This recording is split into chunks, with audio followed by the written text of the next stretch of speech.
বিধানসভা নির্বাচনের ফল ঘিরে আরো অস্থির হয়ে উঠেছে পশ্চিমবঙ্গ। খুন হলেন বিজেপি নেতা শুভেন্দু অধিকারী, তার গাড়িতে গুলিবর্ষণের ঘটনা ঘটে। দর্শক দেখতে পাচ্ছেন শুভেন্দু অধিকারীকে মমতা ব্যানার্জি আক্রমণ করিয়েছে এবং তাকে ঘটনাস্থলে শেষ করে। এদিকে আজ মমতা ব্যানার্জির ঘোষণায় শুভেন্দু অধিকারীর খারাপ অবস্থা হয়েছে ভারতের রাজপথে। নির্বাচনে পরাজিত হয়ে মমতা ব্যানার্জি ভয়াবহ রূপ ধারণ করে। অন্যদিকে নরেন্দ্র মোদীর কপালপুরে একটা ব্রেকিং নিউজ বলা যেতে পারে, সেটা হচ্ছে শুভেন্দু অধিকারী তাকে গুলি করে হত্যা করা হয়েছে। আমি একটু পরিষ্কার হয়ে নিই,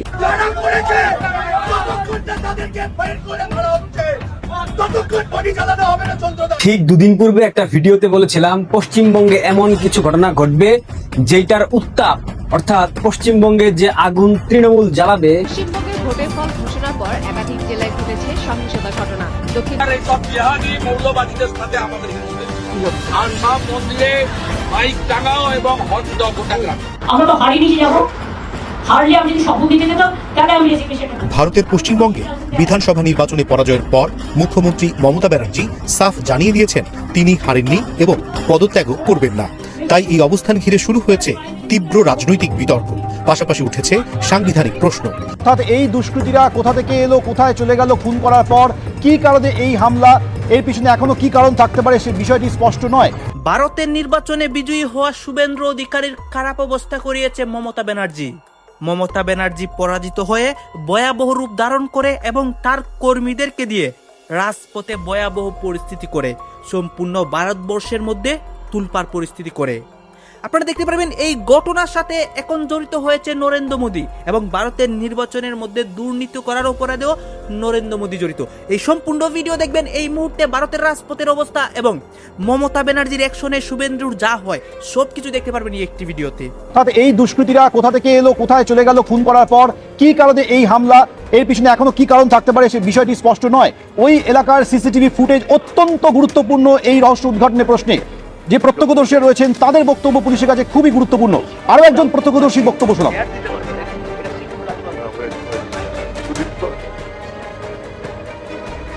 বাইকে একটা ছেলে ছিল, সে একা বাইক নিয়ে এসে শার্প শুটারই মানে বলা যেতে পারে 6 রাউন্ড গুলি চলেছে এবং গাড়িটা চলতে চলতে এখানে যখন এসছে তখন অন দ্য স্পট 6 রাউন্ড গুলি করে সে বেরিয়ে যায়। কিসে করে এসেছিল? বাইকে করে। কজন ছিল বাইক? একজনই ছিল, আর এটা হেলমেটও পরে ছিল না। আর গাড়িতে যারা মেরেছে গাড়িটা কজন ছিল? গাড়িতে 2 জন ছিল। কজনের গুলি লেগেছে? 2 জনেরই গুলি লেগেছে, কাচের ওপর থেকেই গুলি মারা হয়েছে। মধ্যমগ্রামে শুভেন্দু অধিকারীর আত্মসহায়ককে গুলি করে খুন করলো দুষ্কৃতীরা। পয়েন্ট ব্ল্যাঙ্ক রেঞ্জ থেকে শুভেন্দু অধিকারী আত্মসহায়ককে নির্বিচারে গুলি চালানো হয়।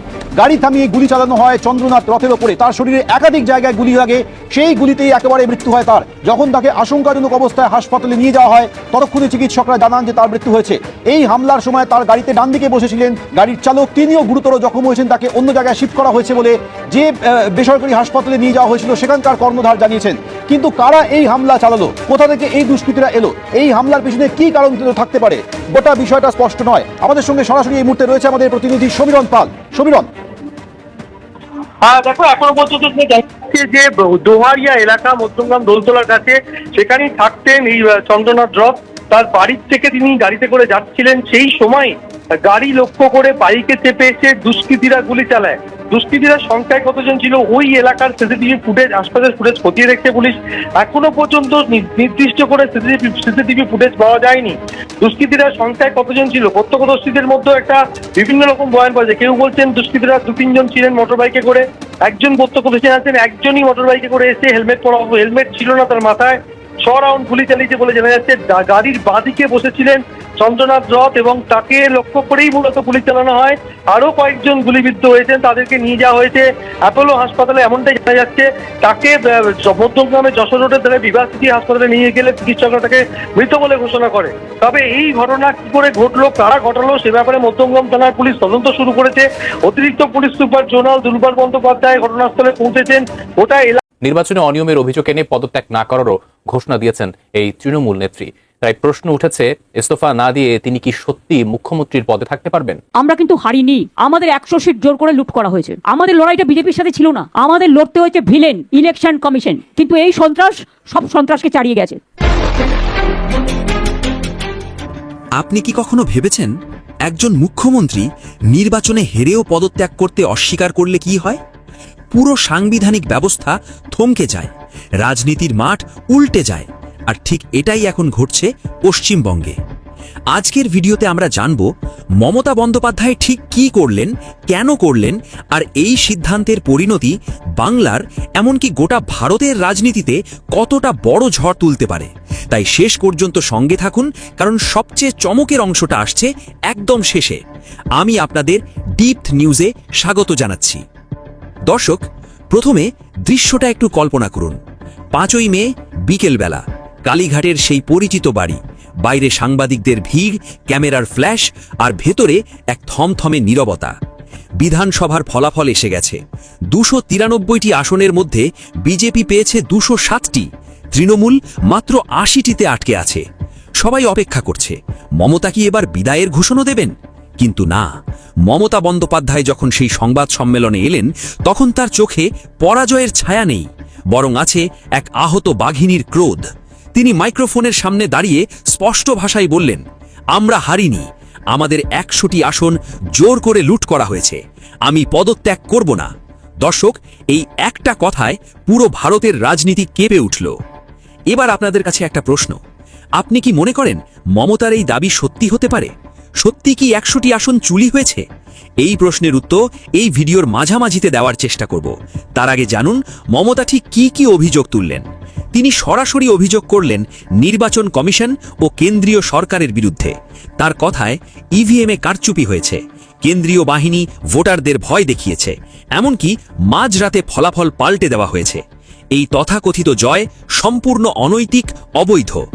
এরপর তিনি এমন একটা কথা বললেন যা সত্যিই চমকে দেওয়ার মতো। তিনি বললেন, এতদিন আমি চেয়ারে ছিলাম, অনেক কিছু সহ্য করতে হয়েছে, কিন্তু এখন আমি মুক্ত, আমি রাস্তার মানুষ, রাস্তাতেই ফিরে এসেছি, এখন থেকে রাজপথেই লড়াই করব। দর্শক, এই বক্তব্য কি শুধু আবেগের কথা, নাকি এর পেছনে আছে সুচিন্তিত রাজনৈতিক কৌশল? আসুন সেটা বোঝার চেষ্টা করি। রাজনৈতিক বিশ্লেষকরা মনে করছেন মমতার এই পদত্যাগ না করার সিদ্ধান্তের পেছনে দুটো বড় মাস্টার প্ল্যান আছে। প্রথম প্ল্যান, আদালতের দ্বারস্থ হওয়া। মমতা যদি সুপ্রিম কোর্ট বা হাইকোর্টে এই নির্বাচনকে চ্যালেঞ্জ করেন, আর যদি সামান্যতম প্রমাণও হাজির করতে পারেন ইভিএম কারচুপির, তাহলে গোটা নির্বাচন বাতিল হয়ে যেতে পারে, নতুন ভোট হতে পারে, আর সেই পরিস্থিতিতে রাজনীতির পুরো অঙ্কটাই বদলে যাবে। দ্বিতীয় প্ল্যান, সাংবিধানিক সংকট তৈরি করা। এটা আরও চমকপ্রদ। নিয়ম অনুযায়ী একজন পরাজিত মুখ্যমন্ত্রীকে পদত্যাগ করতেই হবে, কিন্তু মমতা যদি না করেন, তাহলে রাজ্যপালকে বাধ্য হয়ে তাকে বরখাস্ত করতে হবে, নয়তো বাংলায় রাষ্ট্রপতির শাসন জারি করতে হবে। আর সেটা হলে মমতা ভিকটিম হয়ে যাবেন, লক্ষ লক্ষ তৃণমূল কর্মী রাজপথে নামবেন, বাংলা জ্বলে উঠবে। দর্শক, এটা কি রাজনৈতিক আত্মহত্যা, নাকি দুঃসাহসিক দাবার চাল? আপনি কি মনে করেন? কমেন্টে জানান। এবার আসি আর একটা গুরুত্বপূর্ণ প্রশ্নে, মমতা কি একা এই লগাইয়ে? না, মোটেই না। সংবাদ সম্মেলনে মমতা জানালেন, ইন্ডিয়া জোটের প্রায় সব শীর্ষ নেতা তাকে ফোন করেছেন। সোনিয়া গান্ধী, রাহুল গান্ধী, অরবিন্দ কেজরিওয়াল, উদ্ধব ঠাকরে, অখিলেশ যাদব, হেমন্ত সোরেন সবাই পাশে থাকার বার্তা দিয়েছেন। অখিলেশ যাদব তো সেদিনই কলকাতা ছুটে আসতে চেয়েছিলেন, মমতা তাকে পরদিন আসতে বলেছেন। এর মানেটা পরিষ্কার, মমতা বন্দ্যোপাধ্যায় শুধু বাংলার লড়াই করছেন না, তিনি এই নির্বাচনকে কেন্দ্র করে গোটা বিরোধী ভারতকে এক ছাদের নিচে এনে দিল্লির বিরুদ্ধে এক নতুন ফ্রন্ট খুলতে চাইছেন। দর্শক, এবার আসি সেই প্রশ্নে যেটা সবচেয়ে বেশি মানুষের মনে ঘুরছে। বিজেপির এই বিশাল জয়ের পর পশ্চিমবঙ্গের 30% মুসলিম জনগোষ্ঠীর মধ্যে তীব্র আতঙ্ক ছড়িয়ে পড়েছে। এনআরসি, ডিটেনশন ক্যাম্প, এই শব্দগুলো তাদের মনে ভয় জাগাচ্ছে। অনেকে ভাবছিলেন এখন কি হবে। মমতার এই হার না মানা অবস্থান তাদের মনে নতুন আশার আলো জ্বালিয়েছে। কিন্তু প্রশ্ন হলো, এই আশা কি টিকবে? মমতা কি সত্যি পারবেন? দর্শক, পশ্চিমবঙ্গ এখন আক্ষরিক অর্থেই বারুদের স্তূপের ওপর বসে আছে। একদিকে 207টি আসন নিয়ে ক্ষমতায় আসতে মরিয়া বিজেপি, তাদের নেতৃত্বে শুভেন্দু অধিকারী, পেছনে দিল্লির পূর্ণ সমর্থন। অন্যদিকে হার না মানা মমতা, তার লক্ষ কর্মী আর ইন্ডিয়া জোটের শক্তি। এখন 3টে বড় প্রশ্ন সামনে। 1, রাজ্যপাল কি মমতাকে বরখাস্ত করবেন? 2, কেন্দ্র কি বাংলায় 356 ধারা জারি করবে? 3, আর যদি তাই হয়, তাহলে কি বাংলার রাজপথ আবার রক্তে রঞ্জিত হবে? ইতিহাস বলছে মমতা বন্দ্যোপাধ্যায় কখনো বিনা যুদ্ধে সিংহাসন ছাড়েননি। 34 বছরের বাম শাসন যিনি একা ভেঙে দিয়েছিলেন, তিনি এত সহজে মাথা নোয়াবেন এটা বিশ্বাস করা কঠিন। আর এবার প্রশ্নটা শুধু তার চেয়ারের নয়, প্রশ্নটা বাংলার কোটি মানুষের ভাগ্যের। দর্শক, এই স্নায়ুযুদ্ধের শেষটা কোথায় সেটা সময়ই বলবে।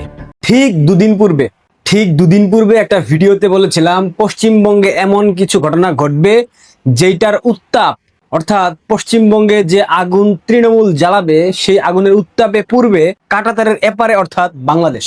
বলেছিলাম না? ঘটনা কিন্তু অলরেডি ঘটে গেছে। পশ্চিমবঙ্গকে মিনি পাকিস্তান বলা হয়। এটা মমতা ব্যানার্জি ক্ষমতায় আসার পর থেকে বিভিন্ন মৌলবাদীদের আশ্রয় প্রশ্রয় দেওয়া, মৌলবাদীদের পৃষ্ঠপোষকতা করা, মৌলবাদীদের তোষণ করা, মৌলবাদীদেরকে খাইয়ে পেলে পুষে বড় করা মমতা ব্যানার্জির দল তৃণমূল কংগ্রেস এটা খুব চমৎকার ভাবে করেছে। বাংলাদেশ থেকে, পাকিস্তান থেকে, আরো বিভিন্ন জায়গা থেকে যতগুলো মৌলবাদী আছে, জঙ্গি জিহাদি উগ্রবাদী আছে, এদের নির্ভয় বসবাসের জায়গা ছিল পশ্চিমবঙ্গ। আসাম, ত্রিপুরা, মিজোরাম, অসংখ্য স্টেটে মৌলবাদী ছিল, কিন্তু পশ্চিমবঙ্গ ছিল মৌলবাদীদের নির্ভরযোগ্য একটা স্থান যেখানে তারা নির্ভয়ে বসবাস করত। বিনিময়ে মৌলবাদী জঙ্গি জিহাদিরা মমতা ব্যানার্জির দলের নেতাকর্মীদেরকে পয়সা দিত। যে মানুষটা পশ্চিমবঙ্গের মুখ্যমন্ত্রী হবার দৌড়ে অনেকটা এগিয়ে, যে মানুষটা বিজেপির হয়ে দুটা আসনে বিধায়ক হয়েছে, যে মানুষটা আজ বা কাল মুখ্যমন্ত্রী হিসেবে শপথ নেবে, তার ব্যক্তিগত সহকারী যার সাথে তার দীর্ঘদিনের সম্পর্ক সখ্যতা, বিজেপির অত্যন্ত কর্মঠ একনিষ্ঠ একজন কর্মী শুভেন্দু অধিকারীর ব্যক্তিগত সহকারী চন্দ্রনাথ রথ, তাকে মধ্যম গ্রামে যেখানে তার বসবাস সেখানে 16 রাউন্ড গুলি করে হত্যা করা হয়েছে। তার মাথায় গুলি লেগেছিল, ঘটনাস্থলে সে মারা যায়। হসপিটালে নিয়ে যাওয়ার পর চিকিৎসকরা তাকে মৃত ঘোষণা করে। সেই গাড়ির যে চালক ছিল সেও গুরুতর আহত। বিজেপির অসংখ্য নেতাকর্মী তারা সাক্ষাৎকারে বলতেছে, আমি গণমাধ্যমগুলোতে দেখলাম, এটা তৃণমূল ঘটিয়েছে। কারণ আজ সন্ধ্যায় বিজেপির কিছু নেতারা তৃণমূলের কয়েকটা দোকানপাট তারা ভেঙে দিয়েছে কলকাতায়। এই ঘটনার জের ধরে শুভেন্দু অধিকারীর ব্যক্তিগত সহকারী, যার সাথে তার দীর্ঘদিনের সম্পর্ক, যার সম্পর্কে অর্থাৎ শুভেন্দু বাবুর সম্পর্কে সকল তথ্য নথিপত্র সবকিছু তার এই পিয়ের কাছে ছিল। জাস্ট চিন্তা করেন মমতা ব্যানার্জি কতটা হিংস্র হয়ে গেছে। মমতা ব্যানার্জির আশেপাশে যেই সব জঙ্গিরা তার আশ্রয়ে বড় হয়েছে, সেই সব জঙ্গিদেরকে দিয়ে মমতা ব্যানার্জি কতটা জঘন্যতম কাজ করাচ্ছে একবার চিন্তা করেন। পশ্চিমবঙ্গে সরকার শপথ নেবার পর ল অ্যান্ড অর্ডার যখন কার্যকর হবে, মমতা ব্যানার্জির রাজনৈতিক সমাপ্তি ঘটবে, মমতা ব্যানার্জির রাজনৈতিক দল তৃণমূল কংগ্রেসের রাজনৈতিক মৃত্যু ঘটবে। এটা আমি আপনাদেরকে বলে গেলাম। কিন্তু এই যে উত্তাপ পশ্চিমবঙ্গে তৃণমূল আজকে ছড়ালো, এই উত্তাপকে শুধুমাত্র পশ্চিমবঙ্গে সীমাবদ্ধ থাকবে? মোটেও না। এই উত্তাপ বাংলাদেশে এসে পড়বে, এই উত্তাপে বাংলাদেশ আক্রান্ত হবে। দেখেন, বিজেপির সমর্থকদেরকে এখন চাইলেও আর থামিয়ে রাখতে পারবে না। খোদ শুভেন্দু অধিকারী থামিয়ে রাখতে পারবে না। নির্বাচনে বিজেপি জয়ী হবার পর দিলীপ ঘোষ থেকে শুরু করে শুভেন্দু অধিকারী সবাই কিন্তু বলেছে, আমরা প্রতিহিংসার রাজনীতি চাই না, আমরা সংঘর্ষের রাজনীতি চাই না, আমরা একটা নতুন বাংলা বিনির্মাণ করব, আমরা সবাইকে নিয়ে একসাথে মিলেমিশে এই বাংলাকে সামনের দিকে এগিয়ে নিয়ে যাব। দিলীপ ঘোষ তিনি গতকাল সন্ধ্যাতে এই কথা বলেছেন। তার ঠিক কয়েক ঘন্টার ব্যবধানে মমতা আবারও পুনরায় সাক্ষাৎকার দিল। সে পদত্যাগ করবে না, সে তাকে হারিয়ে দেওয়া হয়েছে চক্রান্ত করে। কয়েক ঘন্টা পরে শুভেন্দু অধিকারীর ব্যক্তিগত সহকারীকে হত্যা করা হলো 16 রাউন্ড গুলি করে। বিজেপির সমর্থকরা এখন যদি প্রতিহিংসার জায়গা থেকে কিংবা প্রতিশোধ পরায়ণ হয়ে কে প্রতিক্রিয়াশীল, কে প্রগতিশীল, কে হিন্দু, কে মুসলিম, কে অন্য ধর্মের এইসব চিন্তা ভাবনা না করে যদি হামলা চালানো শুরু করে, সেক্ষেত্রে যেই সব মুসলিমরা জিহাদি জোশে মমতার ছায়াতলে থেকে আকাম কুকাম করেছে বিগত 15 বছর, এদের উপর আক্রমণ হতেই পারে। তখন বাংলাদেশের বাঙ্গু মিডিয়া, জামাতপন্থী মিডিয়া, বিএনপি পন্থী মিডিয়া তারা ছড়াবে পশ্চিমবঙ্গে বিজেপি উগ্রবাদী দল, ধর্মান্ধ দল, হিন্দুত্ববাদী দল সংখ্যালঘু মুসলিমদের উপর হামলা চালাচ্ছে, এখন তোমরা বাংলাদেশে হামলা চালাও সংখ্যালঘু সনাতনী ভাই বোনদের উপর। সেই উত্তাপে বাংলাদেশের জিহাদি জোশের জঙ্গিরা বাংলাদেশের সনাতনীদের উপর হামলা চালাবে, তাদের ঘর বাড়ি, প্রতিষ্ঠান, প্রতিমা, মন্দির সবকিছু ভাঙচুর করবে, এবং সেটা খুব দ্রুতই আপনারা দেখতে পাবেন। আমি বলে গেলাম আজকে এই ভিডিওতে, অতি শীঘ্রই আপনারা এই ঘটনা বাংলাদেশে দেখতে পাবেন, এবং বাংলাদেশ ভারতের দ্বিপাক্ষিক যে সম্পর্ক, এই সম্পর্কটা আর স্বাভাবিক হবে না। যতদিন বাংলাদেশে আওয়ামী লীগ ক্ষমতায় না আসবে ততদিন এই সম্পর্ক কখনো কোনোদিনও স্বাভাবিক হবে না। লিখে রাখতে পারেন। মমতার তৃণমূল যে আগুনে ঘি ঢেলে দিল আজ, এই আগুনে তারা কেউ রেহাই পাবে না। এটা হুমকি ধামকি কোনো কিছু না, এটা বাস্তবতা। বিজেপির সমর্থকরা যেভাবে ভিড় জমাচ্ছে হসপিটালের দর্শক আপনারা তো দেখলেন এখানে কি কথা হচ্ছে, অনেকে কিন্তু অনেক কথা বলতেছে। বিশেষ করে এখানে দেখতে পাচ্ছি আমরা এখানে ভারতের নির্বাচনে শুভেন্দু অধিকারীর ড্রাইভারের বিষয়ে কথা হয় এবং ভারতের বর্তমান পরিস্থিতি নিয়ে কথা হয়। গাছ এই বিষয়গুলো দেখে এবং দেশের বা ভারতের রাজনীতি নিয়ে আপনার মন্তব্য কি, আপনার গুরুত্বপূর্ণ মন্তব্যটা অবশ্যই আপনারা আমাদের কমেন্ট বক্সে লিখে যাবেন। সর্বশেষ আপনাদের কাছে আমাদের রিকোয়েস্ট থাকবে আপনারা আমাদের চ্যানেলে নতুন দর্শক হয়ে থাকলে চ্যানেলটি সাবস্ক্রাইব করবেন এবং পাশে থাকা বেল বাটনটি বাজাবেন যাতে করে নেক্সট ভিডিওটা সবার আগে আপনাদের কাছে পৌঁছে যায়। ধন্যবাদ।